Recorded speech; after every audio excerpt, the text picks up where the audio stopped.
প্রিয় বন্ধুরা, আমি একটা গাছের ৬-৭টা গাছের বিশাল সমস্যায় পড়ে গেছিলাম।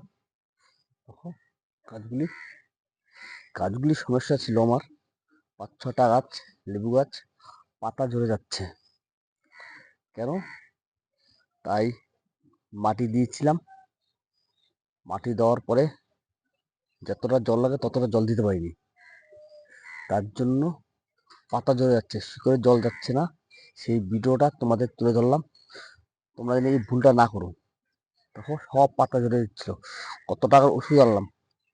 লাস্টে আমি সব মাটি পরিষ্কার করে তখন এখানে গর্ত করে জল দেওয়ার পরে গাছগুলো সুস্থ হয়েছে।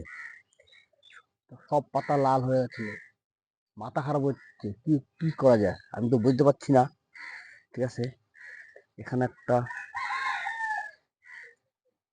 একটা লেবু গাছ। এই গাছটা একরকম, এই যে এই লেবু গাছটা একরকম। ব্যাপারটা বুঝতে পারছি না কি হচ্ছে আমার। ঠিক আছে, দেখো এই এই লেবু গাছটা, এটা এটা হয়েছে। দেখো সব পাতা ঝরে গেছিল। তারপরে জল দেওয়াতে মাটি তুলে কমানোর পরে জল দিছি, তাও সুস্থ হয়েছে আমার গাছটা। এই ভুলটা তোমরা করবা না। পরিমাণ জল, মাটি দিলে পরিমাণে জল দিতে হবে।